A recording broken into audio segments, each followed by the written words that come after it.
Hey, welcome to Starbound. I'm Daniel Pierce, and I'm going to be your narrator today.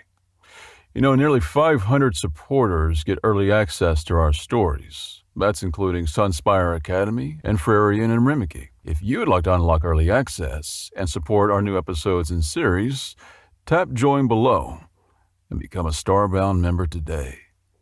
Now, let's get into today's story. The Krionar Empire, gone. The Brior people, never to be seen again. The Hive of Severe, every single body hunted down and destroyed. Utterly extinct. Professor Mihi's voice resonated through the silent classroom.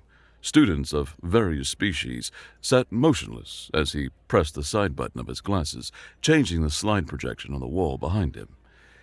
An image of a bipedal being appeared. And the reason for all these extinctions of sapient life, he declared, his gaze sweeping over the class, is because they pissed off this one primate species from Earth. Humanity. Professor Mihi paused, his heavy footsteps echoing against the solid floor as he paced in front of the classroom. Each step was measured to give his students time to process the weight of his words. As a phasor, he cut an imposing figure. His body shared the same basic bipedal structure as the humans displayed behind him in the projection, but the short bone protrusions jutting from his forehead and his pale blue skin set his species distinctly apart from the pink and brown hues of humanity.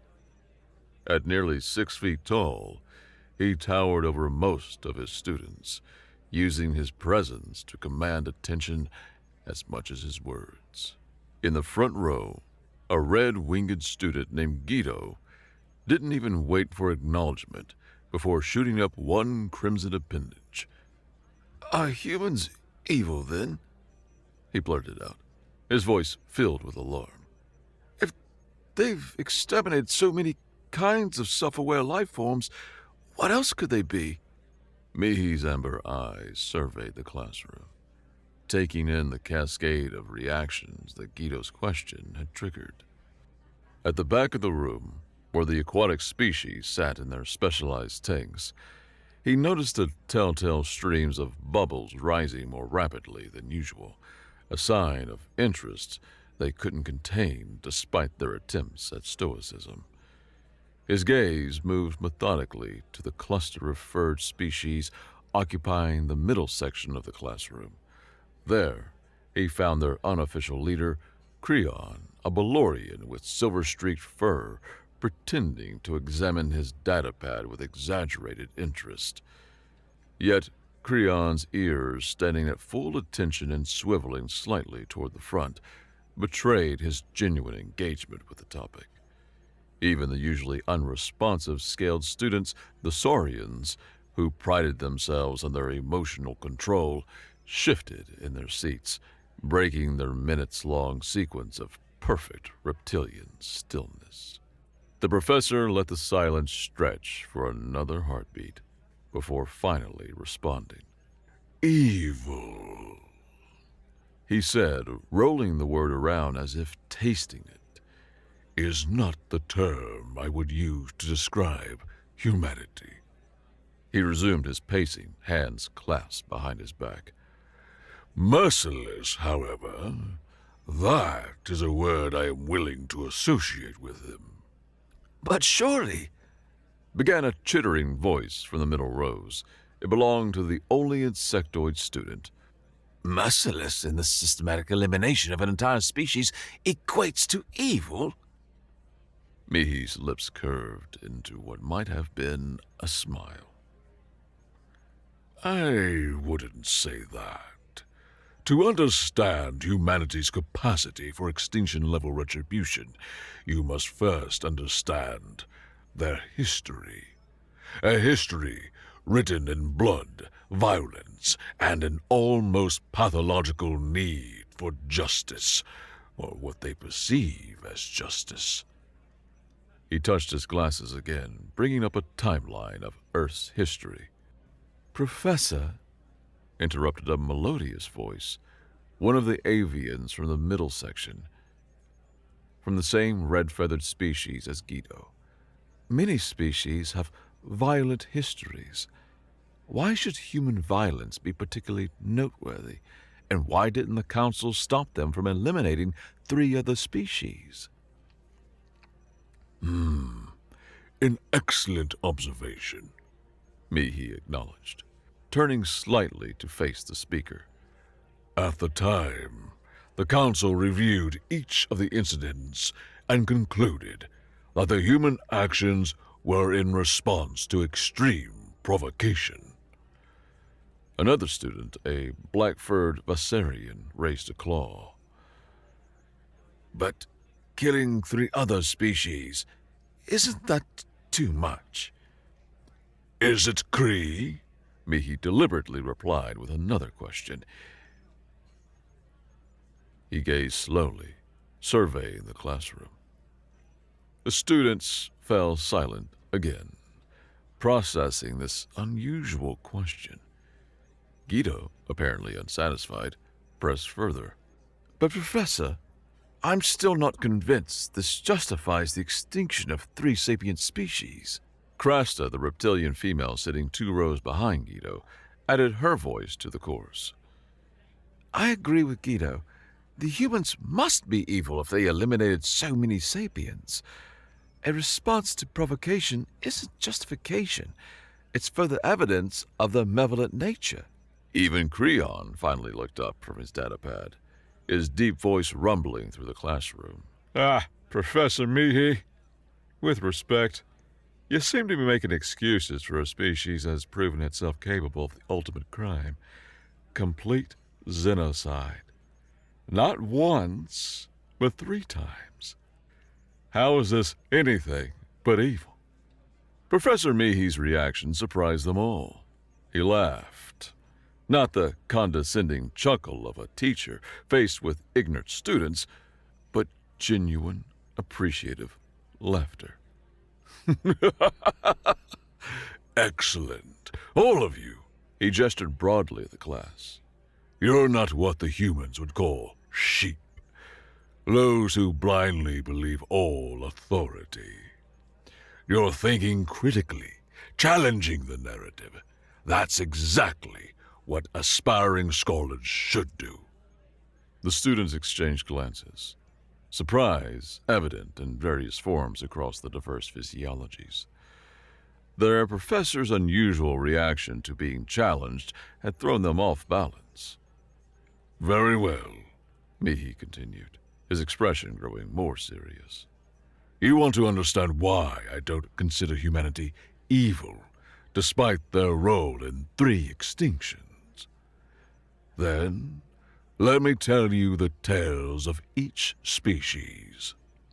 The Cryonar, the Briar, and the Hive of Severe. Let me tell you humanity's side of the story, and then we'll see if your opinions change. Yes, Exclaimed a small, furry student from the back. this is why your class is better than Professor Zerlock's. He just reads from the approved text. Mihi waved off the praise with one blue hand. Flattery will not improve your grades, Pip. But since you're all so eager to hear these tales, let me begin with the Hive of Severe. The first species to learn why provoking humanity was a fatal mistake. He adjusted his glasses once more, bringing up a complex diagram to the wall behind him, showing interconnected nodes spreading across 5-star systems. The story of their extinction begins at the moment humanity was discovered by the Galactic Council. It was, by galactic standards, a mere century years ago. The Council's survey ship happened upon Earth during a routine expansion of mapped space, finding a species that had achieved basic spaceflight but hadn't yet developed FTL technology. With a touch on his glasses, the projection shifted to show Earth, a blue and green jewel hanging in space, surrounded by primitive satellites and a few lunar installations. The hive of Severe was among the first to take interest in these newcomers. You see, the hive had existed for millennia. It had spread across various systems, and each body was merely an extension of a vast consciousness. When it observed humanity's initial interactions with council representatives, it saw something that piqued its interest. Humans appeared soft, emotional, almost naively friendly. A student in the middle row, one of the herbivores, stomped a hoof quietly. Are you implying the hive was wrong in its assessment? Patient stride, Mihi said, pacing in front of the class as he spoke. The hive's assessment wasn't entirely wrong. Humans were indeed friendly, emotional, and eager to engage with the greater galaxy. They invited representatives from various species to Earth with what they called diplomatic exchanges. The hive naturally sent several of its bodies. With another click, the projection changed to show various alien species walking alongside humans in what appeared to be Earth cities. Among them, several identical figures could be seen. The bodies of the Severe hive, humanoid in basic shape, but with elongated limbs and faces that seemed to shift and change when viewed directly. Initially, humanity was fascinated by the hive. The concept of a collective consciousness intrigued the scientists and philosophers alike. Several smaller Earth nations, particularly those in what humans call South America and Southeast Asia, showed excessive friendliness to the hive's bodies. They were eager to learn, to exchange technology and culture. These nations, in their enthusiasm, failed to fully grasp what kind of being they were dealing with. Mihi paused, his expression growing grave. You see, humans have a concept called individual rights. That's fundamental to most of their societies. They assume naively that other species would respect these rights as they did. They didn't understand that to the hive, concepts like individual consent, privacy, or bodily autonomy were not just foreign, they were incomprehensible. The tension in the classroom was obvious now. Even the normally restless younger students sat perfectly still, absorbed in the narrative. For 3 Earth months, everything seemed perfect. The hive's bodies attended conferences, participated in cultural exchanges, even gave lectures at human universities about the nature of collective consciousness. Then, on a single night that humans would later call the Red Night, everything changed. The projection shifted to show multiple locations on Earth simultaneously. Cities, rural areas, research facilities, military installations. Red markers began appearing across the map with alarming speed. In a coordinated action that spanned every time zone on Earth, the hive struck. Its bodies suddenly turned violent. In Paris, a hive body that had been staying with a human family killed them all in their sleep, dissecting their bodies. In Tokyo, another body infiltrated a technology firm and transmitted terabytes of data and human computing research back to the collective. In dozens of cities in South America, similar scenes played out. A sharp intake of breath came from several students. One of the aquatic species began generating rapid bubble patterns, their equivalent of agitation. But why? Guido demanded, his red wings fluttering with distress. Why would the hive suddenly turn evil? This story doesn't make sense. It makes perfect sense when you understand the hive's nature, Mihi replied calmly. The hive hadn't turned evil. It had simply decided that the knowledge it could gain from humanity was worth the loss of a few dozen bodies. Remember, to the hive, individual bodies were like scales to a reptilian. Disposable, replaceable, regenerable. But surely it knew humans would retaliate. Creon interjected, his dark fur bristling slightly. Of course it knew, Mihi confirmed. In fact, it counted on it. The hive's bodies that attempted to infiltrate military installations, Fort Bragg in the United States, Kamaimum in the Russian Federation, Jiquan in the Chinese Republic, they weren't trying to succeed. They were testing human response times, defense protocols, weapons effectiveness. Everybody that was killed provided data to the collective. The professor brought up casually figures on the projection. In total, 3,848 humans died that night. Entire families, including children, were found dissected. Research facilities were stacked. 6 separate attempts to access nuclear facilities were thwarted, though just barely in some cases. The humans did nothing? One student asked incredulously. They just let this happen? Oh no, Mihi said, his voice dropping to almost a whisper. This incident would become history-defining for Earth. Within 6 hours of the first attack, every hive on Earth was either detained or destroyed. Within 12 hours, Earth had closed its borders to all alien species. An isolation that would last for 30 years. But the real response, that took time. He began pacing again, his footsteps marking the rhythm of his narrative. You must understand, humanity had just discovered they weren't alone in the universe. They had approached the galactic community with hope, with eagerness to learn and share. The hive's betrayal didn't simply kill thousands, it shattered humanity's innocence about the greater galaxy. So the extinction of the hive was justified? Asked Guido. I'm not here to make moral judgments, Mihi replied. I'm here to help you understand what happened.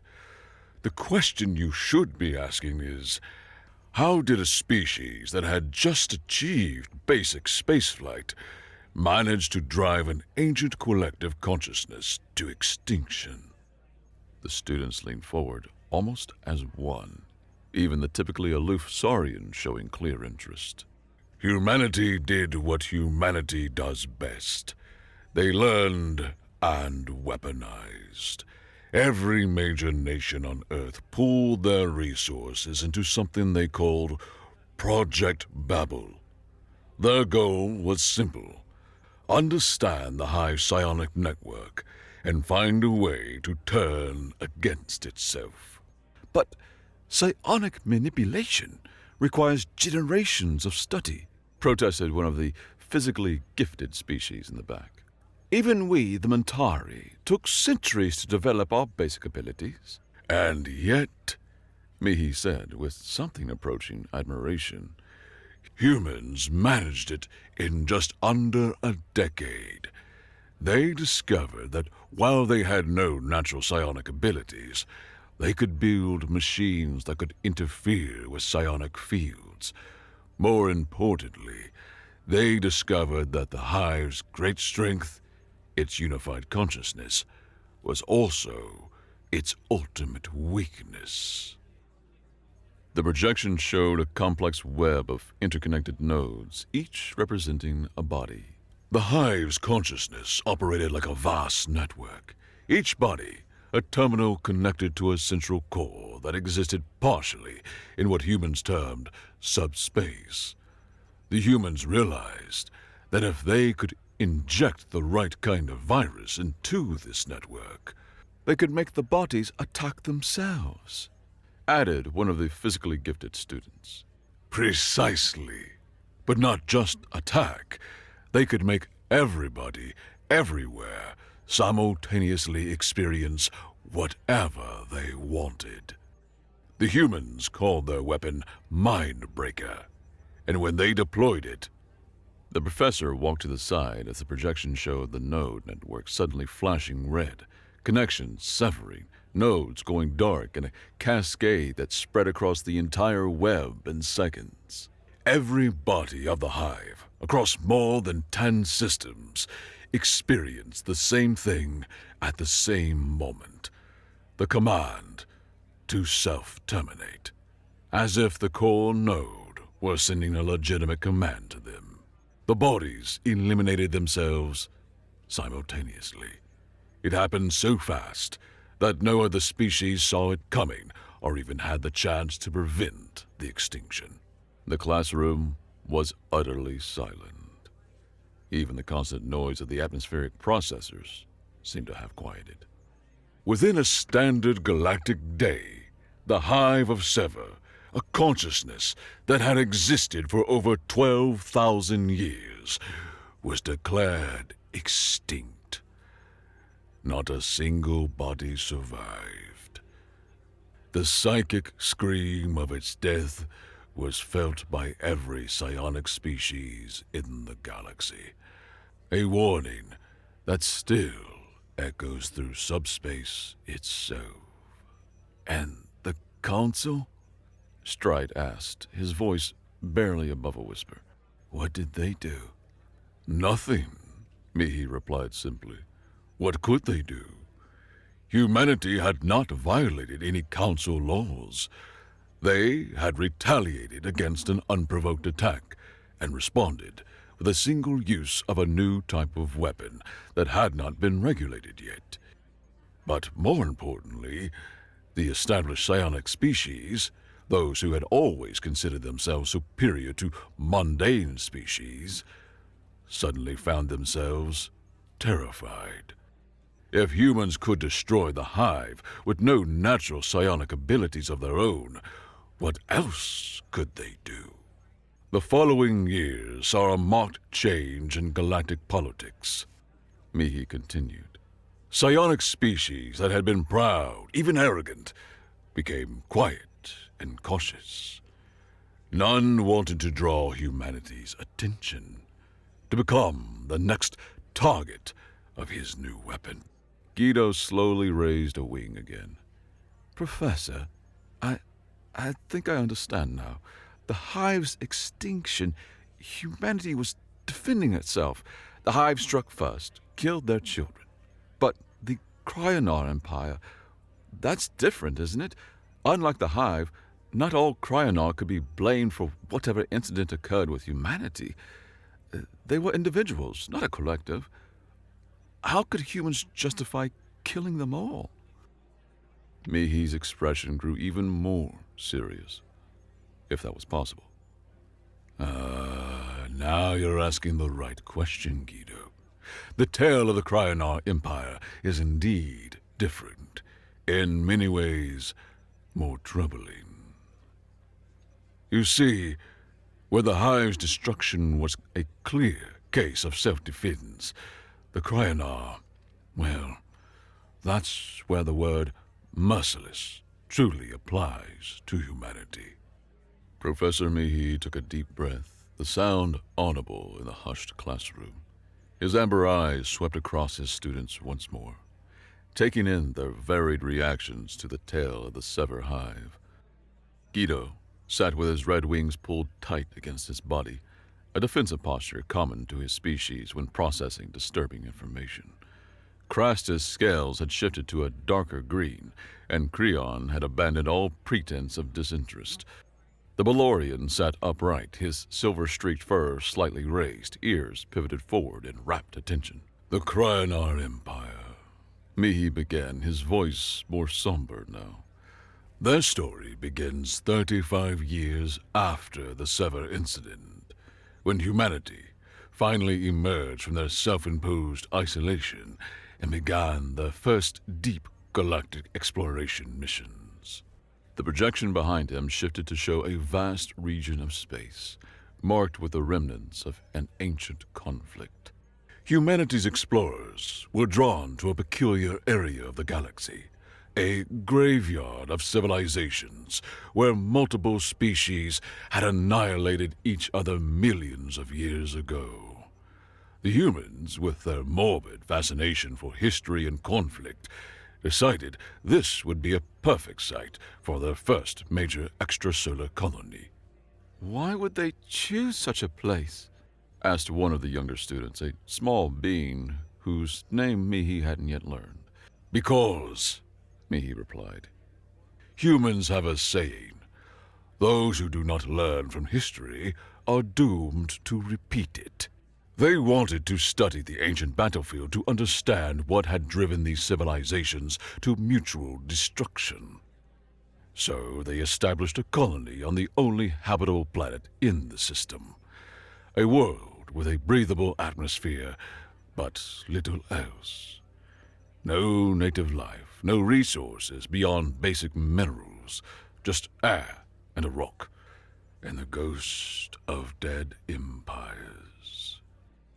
The projection zoomed in on a barren world, its surface dotted with human structures. They brought hundreds of families, not just soldiers and scientists, but their spouses, their children. The colony was designed to be half military base, half civilian research facility, a place where humanity could study the past while building their future. That seems, optimistic. Creon rumbled, speaking for the first time since the discussion began. Bringing families to such a remote location. The humans thought they had learned from the Sever incident, Mihi explained. They installed defensive systems, maintained constant communication with Earth, and were extremely cautious with every visitor. What they did not know was that the Cryonar Empire had been watching that graveyard for centuries, considering it part of their sphere of influence, despite never formally claiming it. The projection added new elements, sleek vessels bearing the angular design aesthetic of the Cryonar, circling the system like predators. The situation became tense when human excavators on a sterile moon discovered something remarkable. An intact warship from one of the extinct civilizations, buried under millions of years of cosmic dust. The humans, having learned caution, immediately fortified the dig site. They brought in military vessels, established defensive perimeters, and turned that barren moon into what one Cryonar admiral later called a fortress of paranoia. The humans genuinely believed that if any conflict were to arise, it would be over this archaeological find. Mihi paused, allowing the weight of human miscalculation to settle over the class. The Cryonar leadership made a different calculation. They observed the human defenses on the moon, noted the concentration of military assets there, and decided on a different strategy entirely. The professor's next words fell into the classroom like stones into still water. While the human soldiers and scientists worked on the moon, focused on their excavation and defense, a Cryonar strike force attacked the colony. Not the military base, not the defensive installations, the civilian sectors, the homes, the schools, the medical facilities where families lived. The silence in the classroom was absolute. Even the air recyclers seemed to pause in their eternal whisper. Not a single human civilian survived. Men, women, children, all dead within 6 hours. The Cryonar were efficient, I'll give them that. When the scientists and soldiers on the moon received the emergency signals, By the time they could respond, they were returning to a tomb. 830 civilians massacred while the defenders sat on their fortress moon protecting ancient artifacts. But why? The question erupted from multiple students simultaneously. Guido's voice rose above the others. What could the Cryonaut possibly gain from killing families? The Cryonaut, Mihi said slowly, operated on different cultural assumptions than humans. In their long history of empire building, they had found that striking at the heart, destroying what an enemy loved rather than what an enemy defended, often broke their will to fight. They expected the humans to see their families dead and retreat in grief, to abandon the colony and return to Earth. They were wrong, Cresta stated. It wasn't a question. Catastrophically wrong, Mihi confirmed. The humans didn't retreat. Instead, something else happened. Earth's response was swift and overwhelming. Within days, fleets arrived, not exploration vessels, but warships. The kind humans had been building during their 30 years of isolation. The surviving scientists and soldiers were given a choice: return home for reassignment or stay and fight. Every single one stayed. The projection showed human vessels pouring into the moon, a metallic tide of retribution. What followed was 3 years of brutal conflict. The Cryonaut, despite their ancient empire and superior numbers, found themselves facing an enemy that fought with a fury they couldn't comprehend. Humans didn't just want victory. They wanted vengeance. But, Professor, Cryon interjected, his deep voice thoughtful. The Cryonar Empire spanned dozens of systems. How could humanity, still relatively new to the galactic stage, pose a real threat? Because, Mihi replied, humans don't fight like other species. They knew how to fight superior forces and were proficient in guerrilla tactics. Besides, the technology from that buried ship, within a year, human scientists had reverse-engineered its weapon systems. Within 2 years, they had a production line. By the 3rd year, they had developed something the Cryonar had no defense against. Jump-capable antimatter missiles that could bypass shields and target specific locations. The projection showed the progression of the conflict. Human-controlled space expanding like a red stain across the star map. The colony was rebuilt, but not as it was before. It became a military stronghold, housing 10 times its original population, all volunteers who knew exactly what had happened there.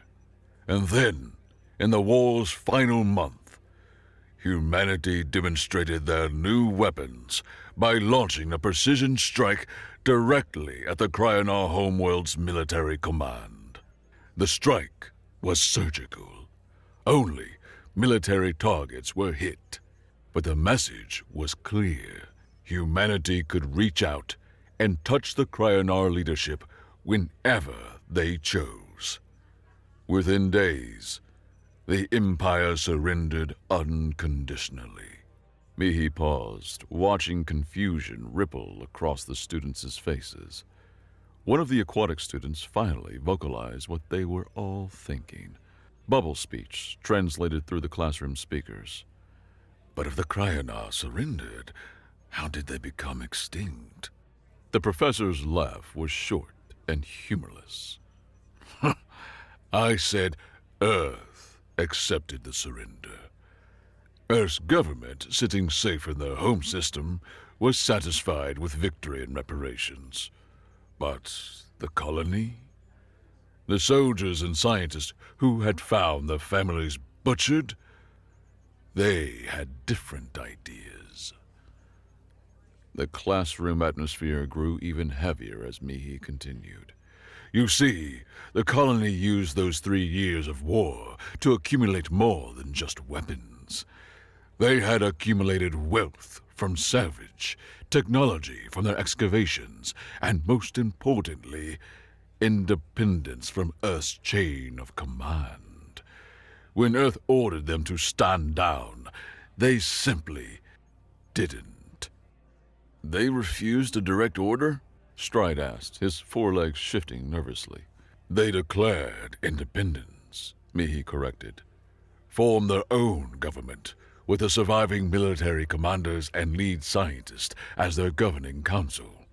People who had lost spouses, children, entire family lines. And then, despite Earth's protest, they began what they called the hunt. The projection showed ship movements, but now the human vessels bore different markings. Not Earth's unified symbol, but something new, something harder. For the next 15 years, this breakaway human faction systematically tracked down every cryonar in the galaxy. Not just military, not just leadership, everyone. They had the biosignature technology, they had the motivation, and they had the resources. But surely the Galactic Council, one student began. The Council was paralyzed, Mihi interrupted. Intervene against humans and risk another Sever incident? Stand by and watch genocide. They chose the latter, justifying it as an internal human political matter. After all, Earth's government was also demanding the colonists stop. It wasn't humanity committing genocide. It was a small rogue faction. By the time Earth could mount any serious attempt to stop them, it was too late. The last cryonar died on a remote mining station, hunted down by the grandchildren of those who had perished in the original massacre. 3 generations of humans had been raised on stories of their murdered ancestors, trained from birth for this single purpose. The professor let that sink in before delivering his final point. This is why the Galactic Council truly fears humanity. Not because they're united in their violence, but because they're not. They fragment, they splinter, they break into factions, and each fragment carries the full potential for merciless violence. The humans even have a word for it: balkanization, the process by which a single entity breaks into smaller, often hostile parts. So, Earth's government just let this happen? Guido asked, his voice small. What could they do? Mihi responded. Start a civil war with their own kind? Risk showing the galaxy that humans would turn their weapons on each other? They chose to formally condemn the actions while doing nothing substantial to stop them. And the colony? They achieved their goal, and then vanished into the deeper reaches of space, taking their antimatter technology and their satisfied vengeance with them. They're still out there. Craster's scales had shifted to an alarmed yellow. Somewhere, Mihi confirmed. A human faction that has tasted extinction-level revenge and found it to their liking. They call themselves the Memorial Fleet now, and even Earth doesn't know exactly where they are or what they're doing. Just one of dozens of human splinter groups scattered across the galaxy, each with their own agenda, their own technologies, and their own interpretation of justice. The professor looked around the classroom one more time. So tell me, students, Were the Cryonar evil for killing those families? Were the humans evil for hunting them to extinction? Or is evil too simple a word for the complexities of survival and revenge among the stars? The professor's questioning hung in the air like a challenge, and for several long moments, none of the students could find their voice. Guido opened and closed his beak several times, his red feathers ruffling with the effort of trying to articulate a response. Even Cryon, who usually so quick with his opinions, seemed lost in contemplation. Finally, Stride stamped one hoof in frustration. I cannot answer, Professor. The leaders, the Cryonar, caused a war that killed innocents, but the humans hunted them all. Both acts seem evil, yet you understand why each side did what they did. Mihi finished gently. The professor didn't seem disappointed by their difficulty with the moral complexity. If anything, he appeared pleased. Reality is often too complicated to reduce an entire species to evil, based on the actions of a few, or even based on the actions of many, when those actions arise from circumstances we can barely comprehend. But, Professor, Pip piped up from the back, his small voice carrying surprising conviction. we haven't heard the third story yet. The Briar people. Perhaps after hearing about their extinction, we could finally say whether humans are evil or not. Several other students murmured agreement. One of the aquatic students bubbled rapidly, their translator rendering as, Yes, 3 examples form a pattern. We need the complete data set. Mihi's expression shifted to something between amusement and bewilderment. Brio, you think their tale will clarify matters? He shook his head slowly. I should warn you, this story isn't morally ambiguous like the others. In fact, not a single species in the galaxy blames humanity for the extinction of the Brio people. Many galactic citizens even treat it as, well, something of a joke. Rather than dampening their interest, this revelation seemed to electrify the classroom. Students who had been slumping in their seats after the heavy moral weight of the previous stories suddenly perked up. Guido's wings spread slightly with curiosity, and even the normally reserved Saurians leaned forward. A joke? Krasta asked, her tone incredulous. How can extinction be humorous? Tell us! Several students chorused, their earlier moral wrestling temporarily forgotten in the face of this mystery. Professor Mihi sighed, but there was a slight smile tugging at the corner of his mouth.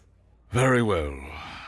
The Brio extinction is the shortest and perhaps strangest tale of the 3.